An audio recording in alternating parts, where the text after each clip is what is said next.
Hello everyone, welcome to Ilya Job Bags, and in today's video we are going to learn how to end a fishing line and how to add a new one.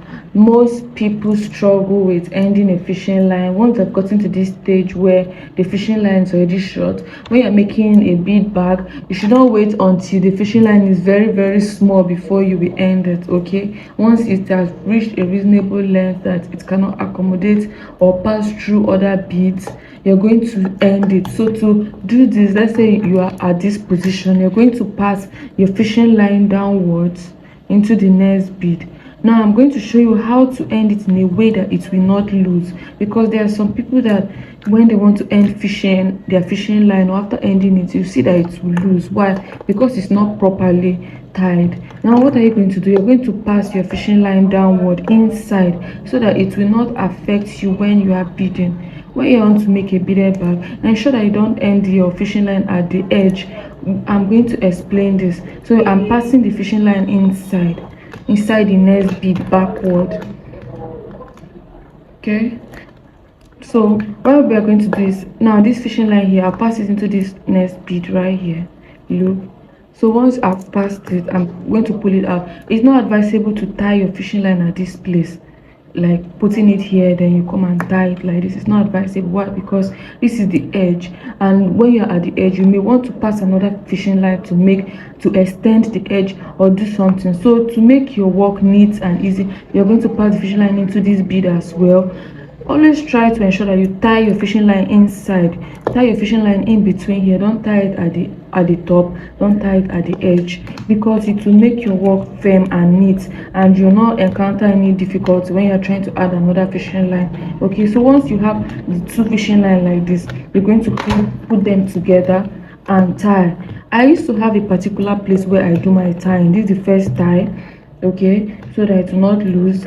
This is the second tie. Most people stop at the second tie, which is quite okay, but sometimes after you're finished beading and you want to cut out the fishing line, you now discover that it will cut off, and sometimes it will lose by itself. So to prevent such from happening, you make your tie 3 ties. I do 3 ties, make it tight properly. So I used to have a particular side where I do all my ties. For example, this could be the front. So if I decide that this is the front, all my ties will be here, making this side the back.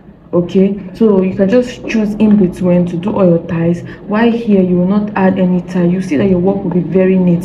So once you've done the tie and you know it's properly tied, you will take your plier or your scissors to cut out the fishing line. Okay, then you cut the both sides. Don't cut too much inside that it will lose. You just ensure that there are like some this thing outside for you. Now that you have cut out the fishing line, to proceed with adding another fishing line, this is your fishing line. So you take it, you pull it out. Once you pull out a reasonable length, you're going to take your plier or your scissors and cut. So I have cut, then you drop it.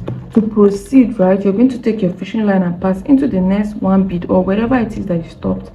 Look, I'm going to proceed and pass into the next one bead this way.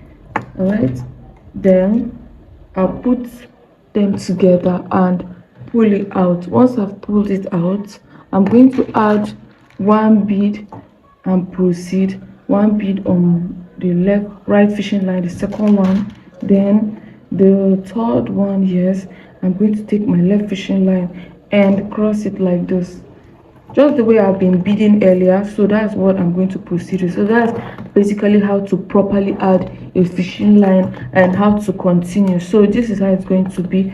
Look, I'm going to pass into the next one bead just the way it is. Sometimes after you've added, also know that after you've added your fishing line, you can put the both tips together to ensure that they are on equal distance. Then you try to find a way to pull it out.